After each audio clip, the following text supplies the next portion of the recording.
اہل اسلام، اب خدا اور اس کے رسول کی طرف سے مشرکوں سے جن سے تم نے عہد کر رکھا تھا بیزاری اور جنگ کی تیاری ہے۔ تو مشرکو، تم زمین میں 4 مہینے چل پھر لو اور جان رکھو کہ تم خدا کو عاجز نہ کر سکو گے، اور یہ بھی کہ خدا کافروں کو رسوا کرنے والا ہے۔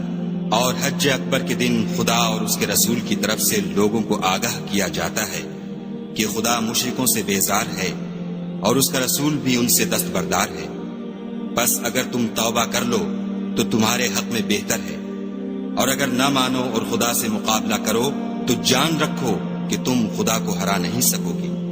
اور اے پیغمبر، کافروں کو دکھ دینے والے عذاب کی خبر سنا دو۔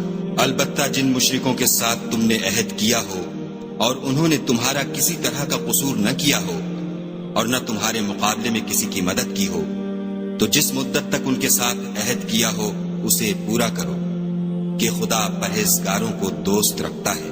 جب عزت کے مہینے گزر جائیں تو مشرکوں کو جہاں پاؤ قتل کر دو، اور پکڑ لو اور گھیر لو، اور ہر گھات کی جگہ ان کی طاق میں بیٹھے رہو۔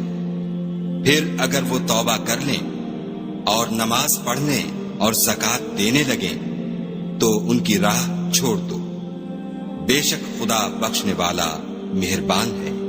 اور اگر کوئی مشرک تم سے پناہ کا خواستگار ہو تو اس کو پناہ دو یہاں تک کہ کلام خدا سننے لگے، پھر اس کو امن کی جگہ واپس پہنچا دو، اس لیے کہ یہ بے خبر لوگ ہیں۔ بھلا مشرکوں کے لیے جنہوں نے عہد توڑ ڈالا خدا اور اس کے رسول کے نزدیک عہد کیوں کر قائم رہ سکتا ہے؟ ہاں، جن لوگوں کے ساتھ تم نے مسجد محترم یعنی خانہ کعبہ کے نزدیک عہد کیا ہے، اگر وہ اپنے عہد پر قائم رہیں تو تم بھی اپنے قول و قرار پر قائم رہو، بے شک خدا پرہیزگاروں کو دوست رکھتا ہے۔ بھلا ان سے عہد کیوں کر پورا کیا جائے جب ان کا یہ حال ہے کہ اگر تم پر غلبہ پالیں تو نہ قرابت کا لحاظ کریں نہ عہد کا۔ یہ منہ سے تو تمہیں خوش کر دیتے ہیں لیکن ان کے دل ان باتوں کو قبول نہیں کرتے اور ان میں اکثر نافرمان ہیں۔ یہ خدا کی آیتوں کے عوض تھوڑا سا فائدہ حاصل کرتے اور لوگوں کو خدا کے رستے سے روکتے ہیں۔ کچھ شک نہیں کہ جو کام یہ کرتے ہیں برے ہیں۔ یہ لوگ کسی مومن کے حق میں نہ تو رشتہ داری کا پاس کرتے ہیں نہ عہد کا، اور یہ حد سے تجاوز کرنے والے ہیں۔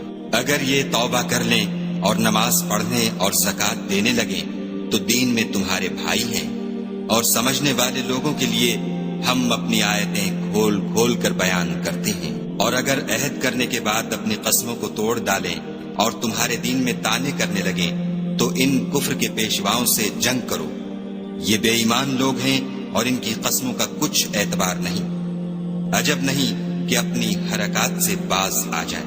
بھلا تم ایسے لوگوں سے کیوں نہ لڑو جنہوں نے اپنی قسموں کو توڑ ڈالا اور پیغمبر خدا کے جلا وطن کرنے کا عزم مصمم کر لیا، اور انہوں نے تم سے عہد شکنی کی ابتدا کی۔ کیا تم ایسے لوگوں سے ڈرتے ہو؟ حالانکہ ڈرنے کے لائق خدا ہے، بشرطے کہ ایمان رکھتے ہو۔ ان سے خوب لڑو، خدا ان کو تمہارے ہاتھوں سے عذاب میں ڈالے گا اور رسوا کرے گا، اور تم کو ان پر غلبہ دے گا، اور مومن لوگوں کے سینوں کو شفا بخشے گا، اور ان کے دلوں سے غصہ دور کرے گا، اور جس پر چاہے گا رحمت کرے گا، اور خدا سب کچھ جانتا اور حکمت والا ہے۔